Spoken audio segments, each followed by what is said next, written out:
And today we're going to talk about manufactured home and mobile home transfer disclosure statement. It is in essence a review of the transfer disclosure statement. So as you can see, transfer disclosure statement is required for 1 to 4 units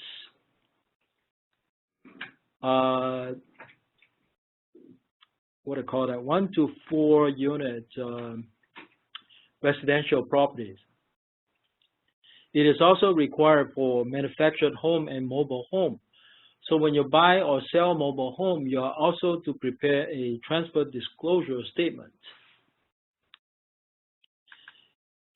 Just like a regular transfer disclosure statement for 1 to 4 units, it has a place where you put the property address. However, it also have a place where you put the year the mobile home or manufactured home is built or made, and the make, the serial number, and the HCD decal number.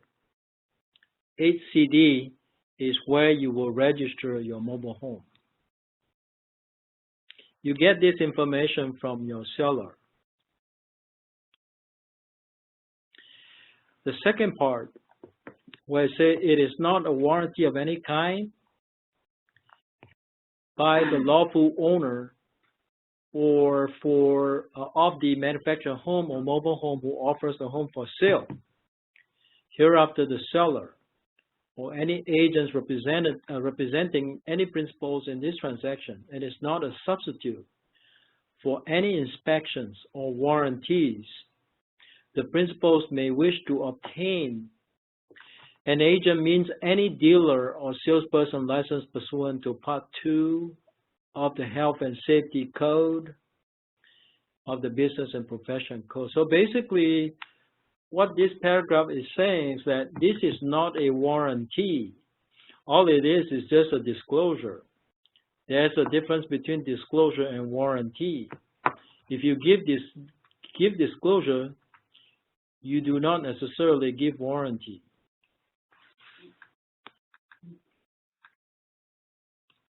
And then the next portion talks about coordination with other disclosures and information.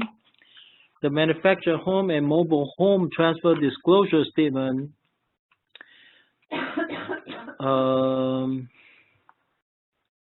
may be important to a prospective buyer, depending upon the details of the particular transaction.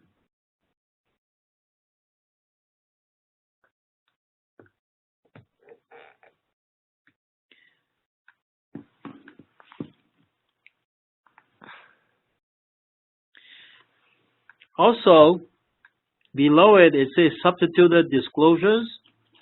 It says the following disclosures have or will be made in connection with this disclosure and are intended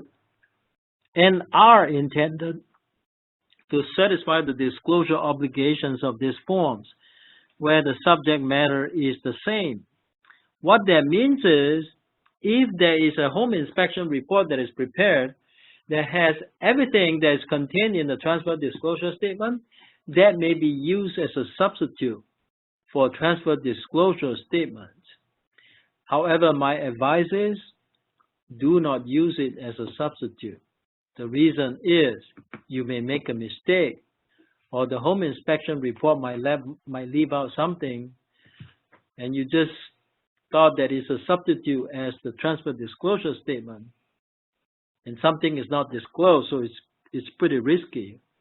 I would prefer that you use the transfer disclosure statement. Okay, even though it's on the form for you to use, I don't recommend it. These two boxes, they should be unchecked if they are going to use it as a substitute. No, if you are not going to use it as a substitute, you don't check it. But if you are going to use it as a substitute, you will check it. However, I don't recommend that. And then the rest will be just like your standard transfer disclosure statement for 1 to 4 units, residential property. You know, this is first sentence is seller occupying the property. This is something that we don't see very often, but it is here. So here is where you indicate whether the seller is occupying the property or not. If the seller is occupying the property, you check the first box. If the seller is not occupying the property, you check the second box. And then there are boxes below that may be applicable that have to be checked. If it has a range is like a cooktop. Usually most homes have range, so you check this. You check the oven because most homes have ovens. Microwave, dishwasher, trash compactor is not very common.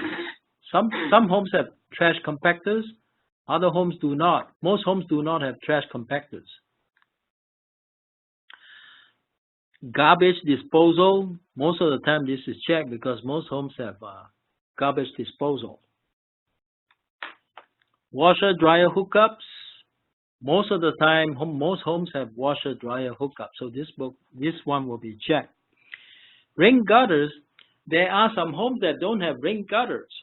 So in order to check this one, you have to go outside and check to see if there are any rain gutters. I've seen some homes without rain gutters. Okay. If you don't know what a rain gutter is, rain gutter are just pipes. Actually, it's open face pipe. No, actually, it's a closed pipe that actually will channel the water from the roof to the ground. You know, those pipes, we call those pipes rain gutters. Okay. Burglar alarms. If there are burglar alarms, you will check this. If there are no burglar alarms, you leave it blank. Wall or window air conditioning. You know, if you don't have a central air conditioning, you may have wall or window air conditioning. If you have a central one, you do not check this box. Sprinklers. Now, this is talking about sprinklers in the garden outside. That's what we mean, sprinklers.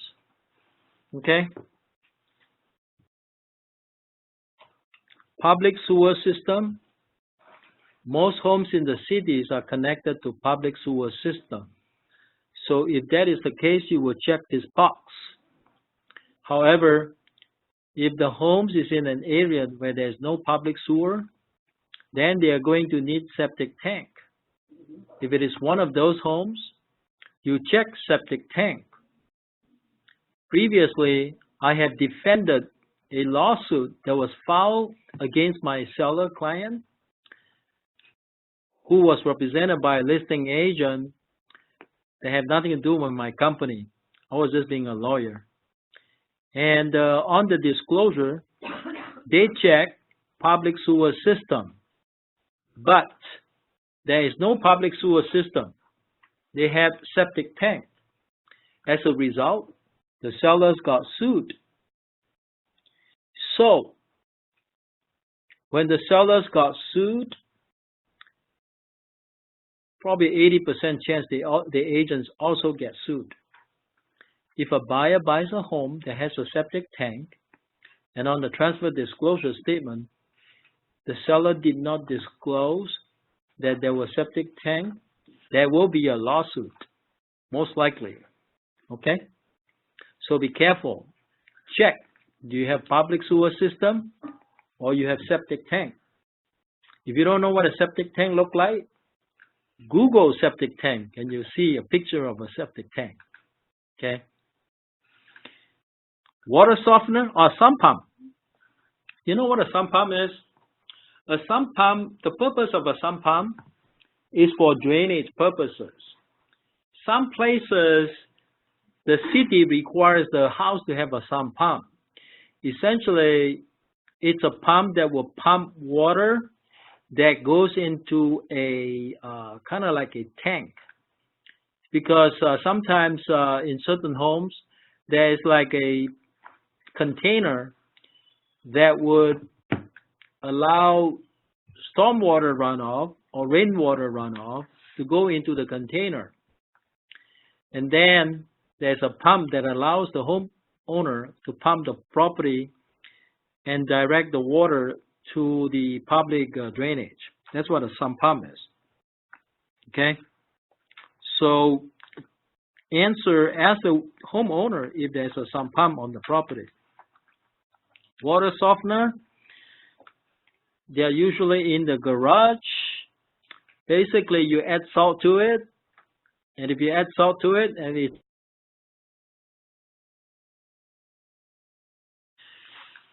so next we are looking at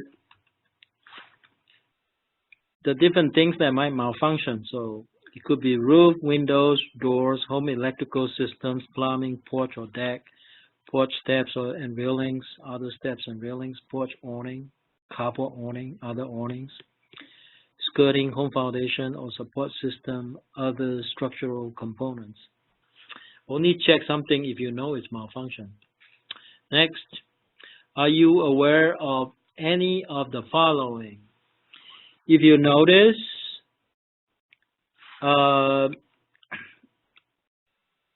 it is very short. It only has 10 questions, which tells me that it is different from your regular transfer disclosure statement for the single family residence. It's different from the 1 to 4 units. Let's see what's missing in here that is not missing in the transfer disclosure statement. First question, are you, the seller, aware of any of the following? Number 1, substances, materials, or products which may be an environmental hazard, such as but not limited to asbestos, formaldehyde, radon gas, lead-based paint, or chemical storage tanks on the subject matter, on the subject home interior or exterior. Now, first question, in order to answer question C1, does the seller have to investigate or not? What investigation does the seller have to do to answer question number 1? Does he have to do any investigation at all? No. He just needs to answer based on what he knows. He doesn't have to find out, do I have formaldehyde? He doesn't have to have an expert check out his homes to see if he has any of these chemicals at home, right? He just needs to ask himself, do I know if my house has any of these materials? What if you're a realtor selling your own home? You know your home is pre-1978. Are you going to check yes or are you going to check no on this one? Some people say yes. Is it safer to check yes on this? Of course it is, right? You know for sure that most likely there was lead-based paint used. Correct. So if you're a realtor, wouldn't you check yes on this one if your home was built before 1978, if you're selling your own home, right? Number 2, room additions, structural modifications, or other alterations or repairs made without necessary permits. Even for mobile home or for manufactured home, there could be alterations that are not permitted. So if you know of such alteration, you're supposed to check yes on this one. Okay? Number 3, room additions, structural modifications, or other alterations or repairs not in compliance with applicable codes. Is number 3 the same as number 2? Or are they different? Can you have something that is constructed that is in compliance with the code and yet is not permitted? Yes, you can. You hire somebody who built something according to code, but he did not get a permit. So in that case, your answer to number 2 is yes. Your answer to number 3 is no. Right? You didn't get a permit, but it was in compliance. But how would you know whether it was in compliance with the code, though? You're not the expert. You wouldn't know, would you? So Well, I guess number 3 says that if it's not in compliance. So are you aware of anything not in compliance? And the answer will be no, though. If you tell the contractor to build everything according to the code, then you will not know if something is not in compliance with the code, though, right? You wouldn't know, though. So the answer will be no, right? You don't know if anything is not in compliance, though. However, you would know if something is done without permit if you are the one who placed the order for the work. You hire a contractor. Contractors say, well, would you like to get a permit? A permit is required, but it's cheaper if I do it without a permit. Would you rather get a permit or not and not get a permit? And you say, no, don't get a permit since you save some money, right? So in that case, wouldn't you check yes on number 2? But you tell the contractor to build everything to code, and then wouldn't you check no on number 3? You would check no on number 3, right? Because you told the contractor to build it in accordance with the building code. Why wouldn't you check no on number 3? You would check no on number 3. Number 4, any settling from slippage, sliding, or problems with leveling of the home or the foundation or support system. Sometimes when your home is settling, like when you have a severe foundation problem, your home settles. When your home settles a lot, you'll be able to notice it because you will not be able to close certain doors. You will have difficulty closing certain doors because your home has settled. So if you have settling problem, you're supposed to check yes on this. But if you're not aware of any, you check no. Number 5, drainage or grading problems with the home, space, or lot. If you have drainage problem at your property, would you know about it? Or you wouldn't know about it? You would know about it. How would you know if there's drainage problem at your home? Water. Every time when it rains, you got water ponding at your home, right?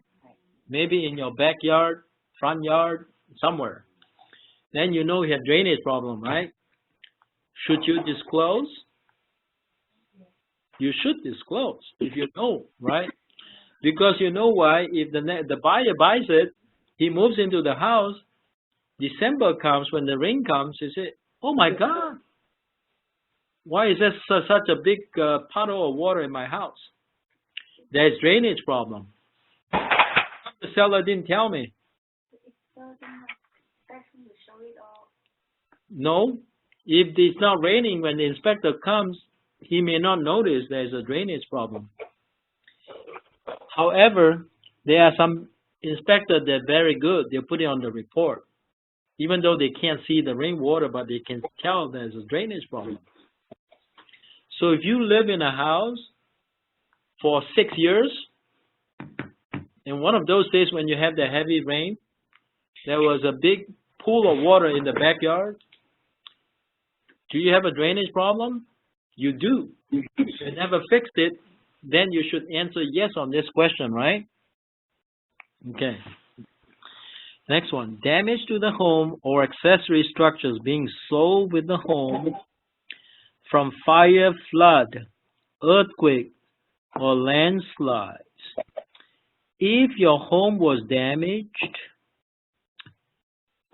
due to fire, flood, earthquake, or landslides that you are aware of, you have to disclose. If you don't disclose and it's later discovered, you may have a problem. Number 7, any notices of abatement or citations against the home or accessory structures sold with the home. What does number 7 really mean? I'll give you an example. That you are a property owner. You rented the property to a tenant.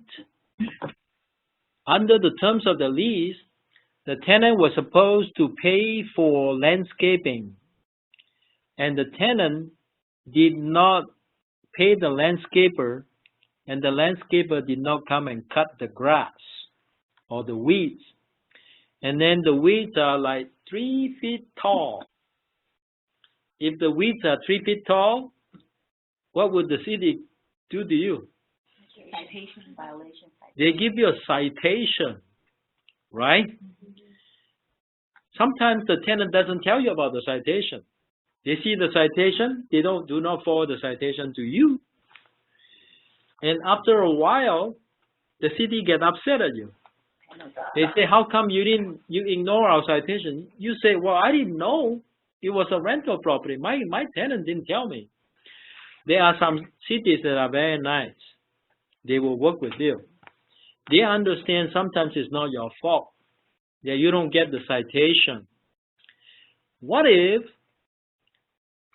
for a long time you did not find out about it, and the city didn't know how to contact you because you live in overseas, you live in like in China, okay?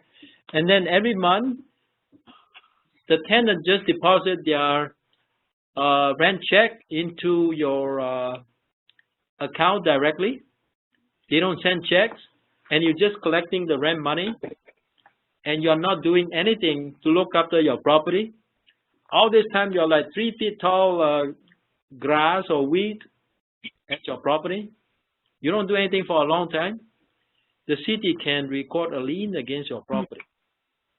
Now, of course, if there was a lien against your property, you are aware of it, you're supposed to disclose it to the buyer, okay? So if you know of a citation against your property, you have to disclose it on the transfer disclosure statement. Some of these are minor citations. It's easy for the seller to say, okay, I'll just disclose it. Some of the citations could be very major citation, and some sellers are reluctant to disclose them, but they should disclose them, okay? Now, number 8.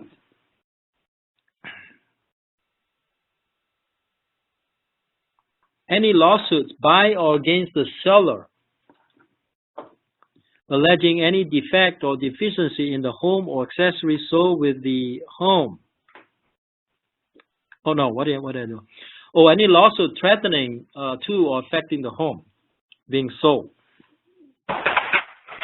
including any lawsuits alleging any defect or deficiency in the home or accessory sold with the home.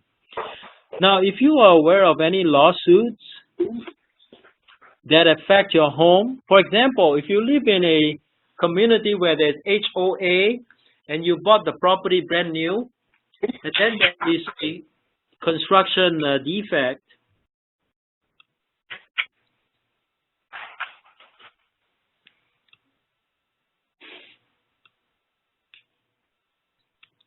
you're supposed to mute yourself, okay?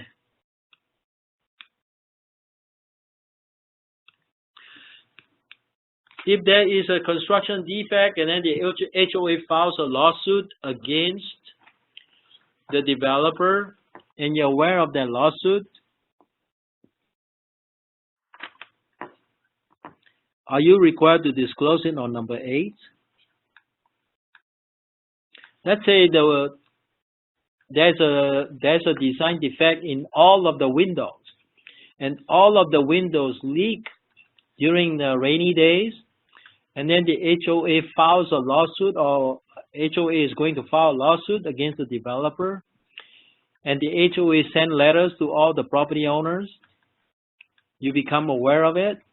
Are you required to check yes on number 8? The answer is yes.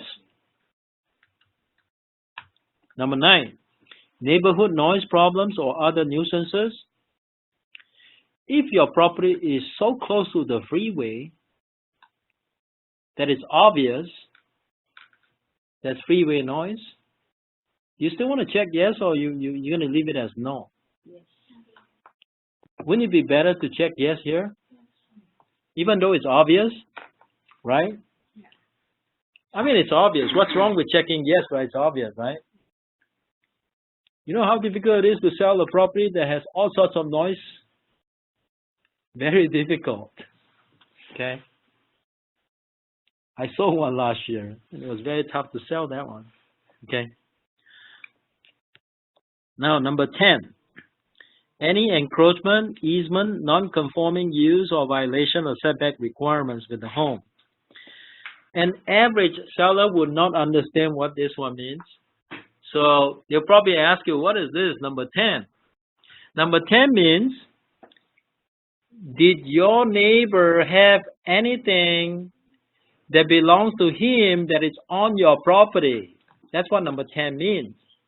Now, if you have a neighbor that has property that has an awning that extends over to your property line, isn't that an encroachment? That's an encroachment, isn't it?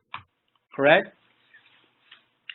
Or your neighbor has a party wall that is on your property, isn't that an encroachment?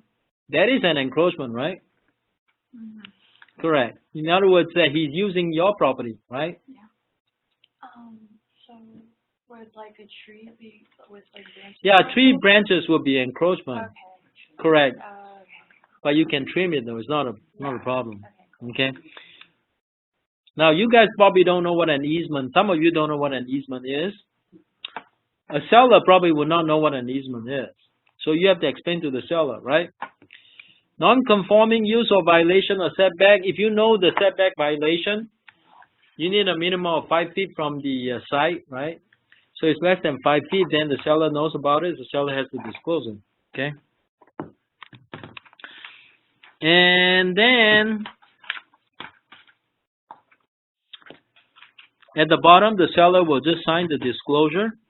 And then the agent is supposed to fill out this portion. And then the agent will also have to do an ABID. So even for mobile home, you need to do an ABID, okay? Agent Visual Inspection Disclosure. Now, for those of you who don't know what an ABID is, all the new agents, it means Agent Visual Inspection Disclosure. What it means is, you go onto the property, you walk around the property. Do you have to climb to the roof? No. That's right. Would you go down to the basement? No. It depends. Right? If it's well lit, if it's safe, it has staircase going down, I recommend you go down. If it's safe to go down, I recommend you go down. You know why? There may be problems. If you see problems out there, you report it on your disclosure form. But if you didn't even go down there, how would you know about it? And then when there's a lawsuit, they're going to ask you, well, did you know that it was well lit? Yes, I was aware it was well lit. Did you know that it has staircase going down? Yes, I was aware that there was staircase going down. And why didn't you go down? You could have gone down, right? If it's safe, it's well lit, I recommend you go down and take a look and see what's going on down there, right? Okay. So that's an agent visual inspection disclosure. Now, when is the best time to do your agent visual inspection disclosure? The day that you schedule for the inspector to be there. Because the day that you schedule for the inspector to be there is also the same day you have to make a trip to the property anyway, right? So why not just do both things at the same time? Okay, got it? Okay. So that's the best time, and you will check which box, this box right here, right? It says see attached agent visual inspection disclosure form, okay? And then you sign your name here and print your name, okay? Now, they actually have one for the listing agent and one for the selling agent. The listing agent represents the seller, which is the one above.